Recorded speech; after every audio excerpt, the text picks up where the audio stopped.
Hello, welcome back to Pasadena In Focus. I'm your host, Yosio Montes, from the Marketing and Communications Office with the City of Pasadena. Today, we'll be covering the Pasadena Convention Center, Pasadena Fire Department, and a new segment with Pasadena Humane. Stay tuned.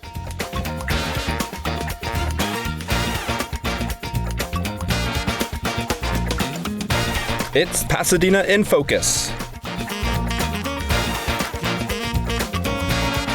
Tonight's guest, Sabripour, Nallely Procopio,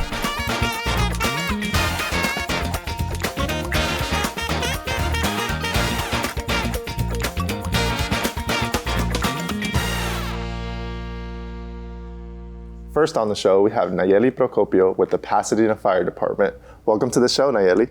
Thank you, Yosio. Thank you for having me. Well, let's talk emergency management. What does the City of Pasadena do to plan for emergencies? So we do various things. Internally with the city, we do emergency planning, and two of the plans that we'd like to highlight is one, the local hazard mitigation, which has been in public review for the last month. It's actually sitting with the state right now. I'm hoping that that goes through our approvals, and then the next stage will be getting federal approval as well, and then circling back to the city and looking at our EOP, which is our emergency operating plan, and it's basically the plan that dictates how our departments respond to a citywide emergency. We want to take the lessons that we learned and update the plan accordingly. And then lastly, which is my favorite part of the job, is really our community outreach. So we reach out to the residents and we teach them about preparedness in various forms through presentations and through our programming. So Nallely, could you tell us a little bit more about the programs and the events that are happening? Yeah, definitely. So I'd like to highlight two of our programs. First is our Community Emergency Response Team, also known as CERT. It is a nationally recognized program that teaches our residents how to be prepared. It's an intense program. It's 21 hours that they spend with us, which is a long time. And we actually are starting our first session on July 27th, and it'll go 3 days, one day for 3 weeks. And then our second session will start in September, on September 13th, and again, we'll go 1 day for 3 weeks, a total of 21 hours with us. And then what I like to really highlight is our Prepared Pasadena program. It's kind of my pride and joy. Really, throughout the city of Pasadena, we looked at the CERT program, and while CERT is an amazing program and I want everybody to go through CERT, I also recognize that it's not feasible for everybody in terms of like the time commitment. So what we did is we condensed CERT into 4 hours, and typically we do it on Saturdays. We teach people basic preparedness, basic first aid. Our firefighters come in and teach people how to drag and carry someone that might be unconscious. We teach them how to use a fire extinguisher with our fire prop. And then we also teach them about their utilities, how to recognize their water and gas meters and how to turn them off, as well as, how to safely turn off their electricity. So it's a really great program.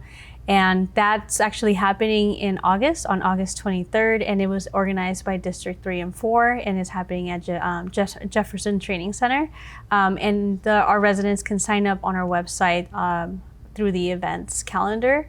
And then September is National Preparedness Month, so we'll be doing a whole social media campaign as well as some visits around the neighborhoods, which will lead us into October, which is our International Shakeout. It's when we really dive in and talk about earthquake awareness, and we try to get everybody to be involved in a drill. And they can do this in their homes. Schools can do this and invite us to come watch them. And then during October, we also have our Fire Prevention Week. So that's basically our next bit of scheduling that we have going on. So speaking of emergencies, can you tell us about what the EOC is? Yes, absolutely. So the EOC is our Emergency Operations Center. It is our internal coordination hub for the city. It is how the city responds to emergencies, whether it's something like a special event or a major emergency like what we experienced in January. And tell us about when a EOC gets activated. When does that happen? Does it depend on the size of the event? Tell us a little about that. Yeah, so it definitely does depend on the size of the event. Typically, we don't activate, we just monitor situations. In the instance where we do need to have citywide coordination to meet the incident where it's at, we do activate the EOC. It helps us better coordinate as a city because we all have our different departments, we all have our part to play, and we need to be aware of who's doing what. And the EOC is vital in helping us stay organized as we're responding to an incident, and it helps with our city normal day-to-day structure to continue as well. I also see that you brought some items here today with us to talk about emergencies and what you need to have in your go bag. I'm going to go ahead and pick this up. Can you talk to us about some of these items? Yeah, so the items that we're holding right now are items that we actually give all of our CERT, so our emergency response team graduates. So you walk away with a basic start to your go bag, our helmet, our gloves, and our goggles to ensure that as we move around our home after a disaster, we're being safe from things falling on us. If we need to move things that might be splintered or glass, we're protecting our hands. Goggles in case there's debris in the air and you don't want that in your eyes. The other thing that I didn't bring, well, I technically brought it because I'm wearing it, are sturdy shoes. Making sure that those are accessible to you, just because a disaster can happen at any time and you don't want to be in your slippers or your bare feet long term. You want to have some sturdy shoes easily accessible wherever you are in your home. That's really important. That's something that I definitely recommend. The other stuff that I brought, I'll highlight really water first because it's the most important thing, right? Yes. You want to make sure you have water. I would say make sure you have actual water in your go bag, but then also have your water in a refillable water bottle, because then you can use this as a tool. If the incident lasts multiple days, you can continue to use your refillable water bottle. Yes. And then I see you holding up an item. Yeah. Do you know what it is? I don't. Can you tell me a little bit about it? So while I want you all to have emergency water, we know that that might not always be something that we have on hand. What you're holding is actually something called the Life Straw, and there's multiple brands that you can purchase. It helps you actually access water by avoiding contamination at the same time. So if you're consuming water from an alternate source rather than what we normally would have, or if you're concerned about the water quality, this helps. It's one of the items that I keep in my go bag, and it's something that I always recommend other people to have. It's really great. And then I'll move into our next item. That we kind of talked about things as you're moving around the house. The other thing that we learned during the recent incident was also there could be a lot of debris in the air for multiple days. So we all have our leftover masks from COVID, our N95s and whatnot, our cloth mask, whatever you have on hand really will go a long way. I recommend that being in your go bag. As well as a flashlight. We did experience a few outages, and that's always good to have. The only reminder I have is to make sure that your batteries are stored separately, because you don't want those to leak and compromise your flashlight. We talked a little bit about utilities, and this is one of the tools that are out there. There's various tools at any big box store.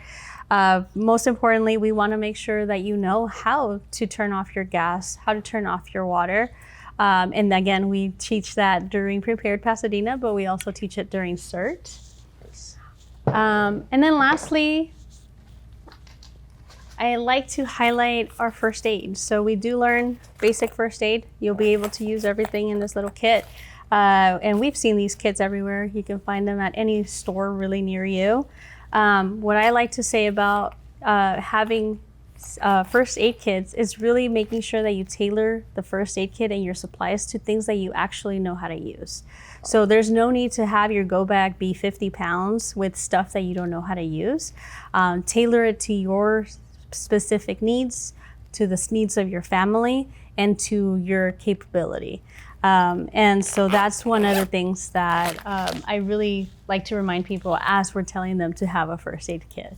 And that basically concludes our go bag. And again, this is a basic start, But if they want to learn more, they can always go to ready.gov, and there's a whole checklist on other items, and there's a whole checklist on some other like special needs, whether they're taking care of elder, or they have children, they have infants, or they have pets. They have all the checklists that you might need. And I was gonna say, are the go bags more personalized to you too? So I know that we have some items here, but can you also add additional items that are personal to you? Absolutely. For example, a phone charger or a solar charger, you know how they have those now. Yeah. So can you personalize your go bag too? Yeah, absolutely. And I mean, I brought the basic things. My go bag is a lot more intense because of my job. Yes. But also I have pets, so I have their needs in there. And then the other thing, it's like something as basic as like I wear contacts, I have an extra pair of glasses. If someone takes medication every day, we want to make sure that they have that medication a couple of days, and they can talk to their medical professional about that. And then if they're not able to have extras of whatever medication that they're on, at least keep a copy of their prescription. It goes a really long way. Yes. In order to get those meds if they don't have them on their person after an evacuation. Wow. Thank you so much for all that information. I'm pretty sure it'll be really helpful for everyone listening in today. Thank you for being here on the show and telling us about these great things happening and the plans that we have at the City of Pasadena. So thank you for being on the show today. Thank you so much, Yosio, for having me.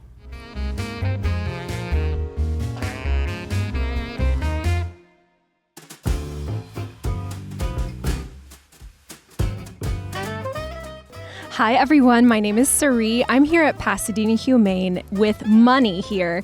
You can see he's just this gorgeous little 2-year-old pit bull terrier. He's a beautiful blue color, and he's very much enjoying some hot dogs and some cheese at the moment.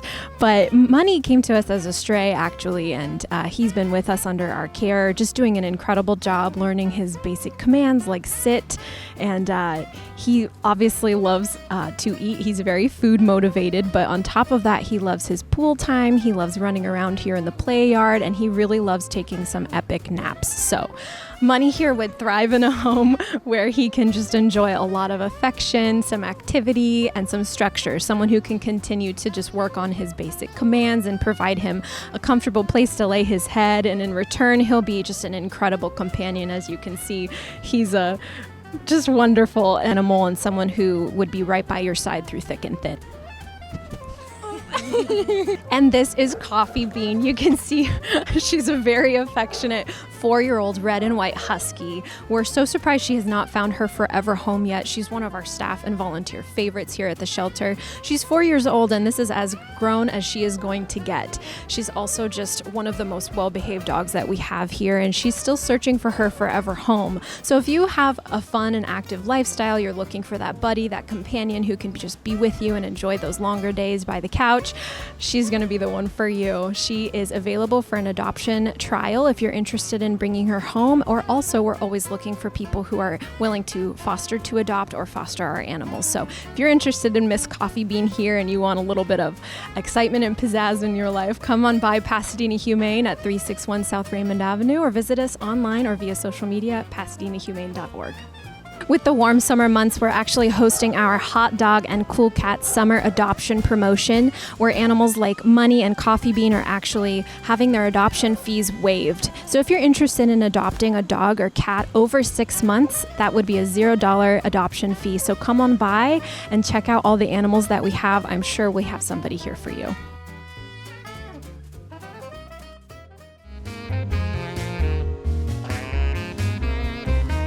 Next on the show, we have Naz Sabripour with the Pasadena Convention Center.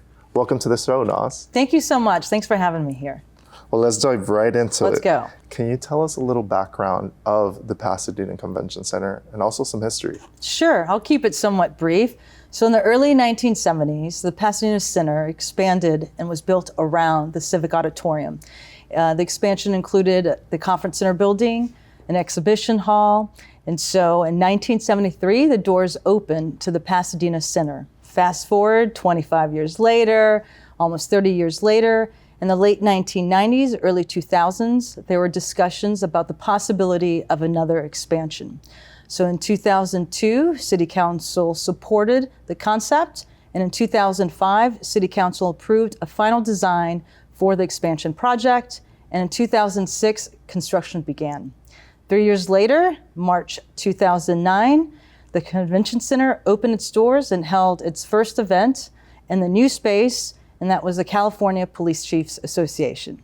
That's really cool. That's great. Tell us what type of events and programs are happening at the Pasadena Convention Center. Absolutely. We got tons of events taking place. The Convention Center has 130,000 square feet of flexible event space, accommodating meetings of all sizes. So it has spacious exhibit halls, a 25,000 square foot ballroom, 22,000 square feet outdoor plaza, and a little over a dozen of breakout meeting rooms. So it gives clients and show promoters the ability to kind of create what they're looking for. So we have a variety of events taking place, from consumer shows, film TV productions, graduations, conferences, conventions, you name it, we got it. So Nas, tell us about your role at the Pasadena Convention Center. So as executive director of the Convention Center, oversee all the operational departments that assist and facilitate events that come through our doors. So in essence, I am bringing these groups together, communicating with one another so that we understand our clients' needs and we're able to deliver on those requests, the needs that they have. So the various departments are public safety, event managers, ushers, the setup crew, anything on the operational side that is needed to, again, facilitate and execute an event, that is under me. And can you shout out some of those shows that are happening at the Convention Center? There's a lot that take place. So on average, we have about 250, 300 events annually, bringing several hundred thousands of guests through the doors and into the city. To name a few is a little hard. However, I will mention some that are coming up where I think the general public could attend and would enjoy, and that's America's Got Talent. Season 20 lives right around the corner. It'll kick off August 19th in the beautiful, iconic Civic Auditorium. That's so cool. Outside of the tourism and fun events that you have going on, what other roles does the Pasadena Convention Center play? Yeah, great question. So I would say this Convention Center, it's a significant city asset, right? So it is a driver of economic development and growth. As I mentioned earlier, we have on average about 250, 300 events that take place at the facility, bringing in close to 350,000 attendees through the Convention Center, but in our city, right? So they have to stay somewhere, go somewhere.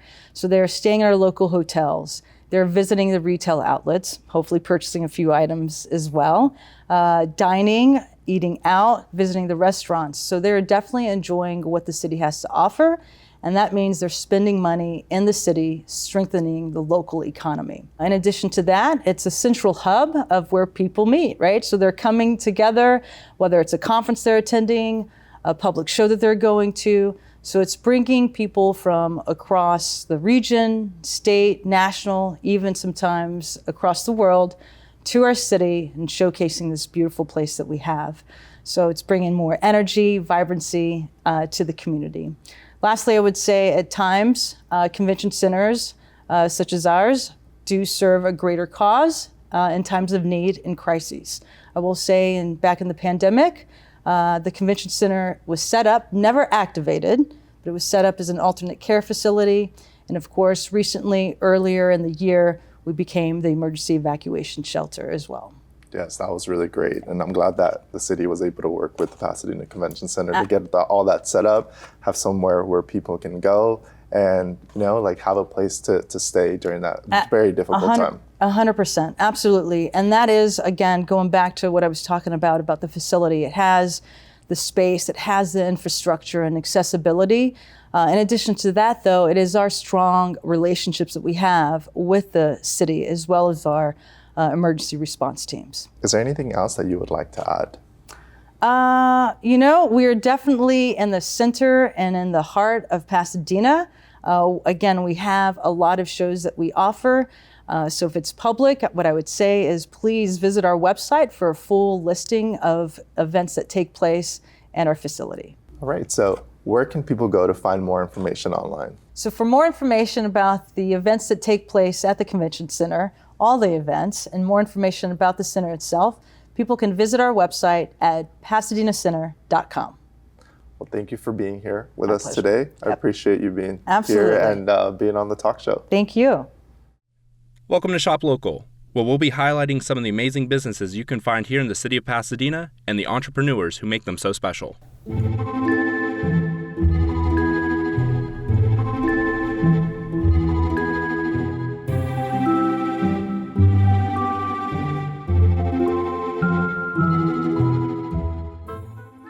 We are a family business and we opened in 2007 and we've been in Pasadena. We've moved a few times, so our current location is slightly new on Holly Street next to a bunch of other independents, so we're really happy to be here. But the store was conceived of long ago before we opened it in this iteration. My family and I, we've always worked together and we represent independent artists that are inspired by nature, natural history, design, but we have over 100 people that we represent and bring to Pasadena from all over the world. I love nature, and I think being in Pasadena is so fun because we're surrounded by so many brainiacs. So we've got Caltech and JPL, and knowing that there are people who will be appreciative of things that are coming from the natural world. I like to represent artists who are using organic materials, so anywhere from a fine jewelry designer working in gold and silver, to a ceramicist from Italy, all the way to taxidermy, with the intent being that they're reusing and recycling organic materials. And I just think the world's a better place when there's art in it. I love Pasadena. I think Pasadena is one of the most special places on the planet, and every day I feel lucky to be part of the community that we have here. I just think the people of Pasadena are really authentic, and they love history, and they're really thoughtful about the way that they spend their money. I think the people here really understand that if they want their community to thrive, that they have to support it, and I really feel lucky to be here because of that. Some of my favorite items in the store are maybe more of the unique pieces. So right now, I have a set of taxidermied beavers that I think are just so adorable. Some of my favorite things are jewelry. I love jewelry. I have a lot of local artists, lots of artists that are based in Los Angeles, and I think that's really fun because I get to have openings for them, and they come and they give lectures and talk about what they're doing. And we just started a little event space where people are gonna come and talk about their craft, their process. I think it's important to have unique stores around you, or stores that are run by families or independently, because it's what makes a community special. And traveling to a community that has something you can't find anywhere else, I think that's what makes traveling exciting. I think in the store you can find the beginning of a story, or something to connect on, or to connect with a stranger about. If you're coming to Pasadena, make sure to stop by and see some truly unique art, and take a stroll on Holly Street between Raymond and Fair Oaks, and visit all the other independent shops that Old Pasadena has to offer.